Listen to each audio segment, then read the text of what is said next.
Ron Howard wears so many hats. He's an actor, he's a filmmaker, a producer, a dad, a granddad, just to name a few. His latest project, though, is fascinating. Partnering with National Geographic, he's taking us on an out-of-this-world journey to Mars. Ron Howard joining me now. Ron, good to see you again. How are you? Always good to see you. You know, I started watching this show, and I was expecting this fictionalized account of what it would take us to get to Mars and once you get there.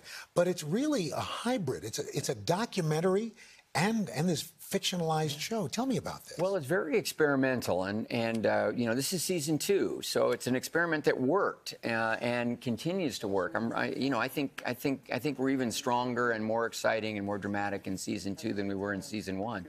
But it began with our friends at Radical Media had this idea about trying to do a sort of documentary about going to Mars. Brian Grazer, my partner at Imagine, you know Brian, thought that was great, but maybe we should do a fictionalized version, and you know, like the movie Martian, you know, which was so fantastic, and we did Apollo 13 and From the Earth to the Moon and things like that.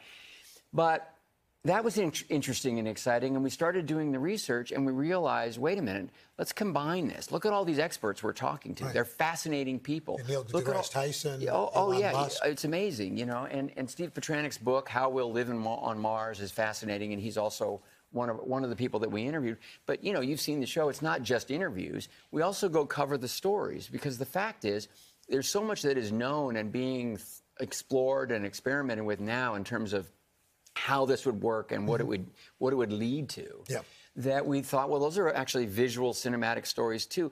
Let's combine them and see if that will lend authority to the adventure story that we want to tell of going to the planet. And it really worked in season 1, thanks to, you know, Nat Geo's courage in backing us up. And what's fascinating is that you look at things that are going on Earth now and the parallels to what would happen on Mars as we colonize. Well, especially season 1 was about going, the first big adventure. This starts 5 years later. And, you know, many of the same characters, but also some new. And now there's also the public sector. There's industry there. And it's the early days of colonization. So it's kind of a frontier story.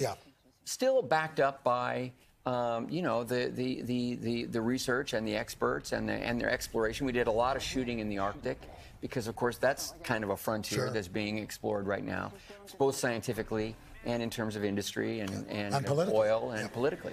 You know, there's a whole generation, couple of generations probably, that know you as this Academy Award-winning director.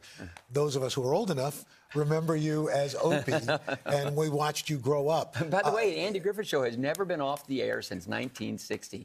It's the most incredible thing. And what is it about that show? I think there's a kind of an authenticity to it. You know, it was a comedy. It's meant to be funny, but Andy Griffith, who wasn't, you know, he wasn't a producer, he wasn't a writer on the show, but he did put his stamp on everything. And there was a kind of an honesty. And he used to say, hey, look, the South's plenty funny without being silly and ridiculous. We can really deal with it in an honest, human way.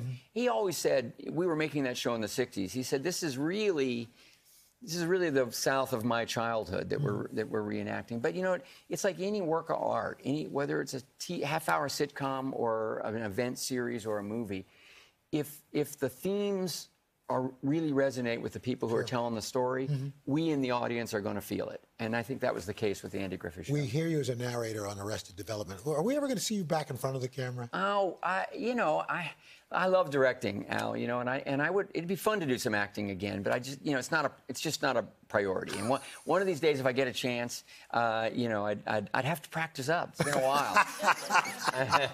Well, you're going to be plenty busy, because I'm sure Mars is going to continue to be a great success. In fact, it premieres, second season premieres Monday, November 12th, National Geographic.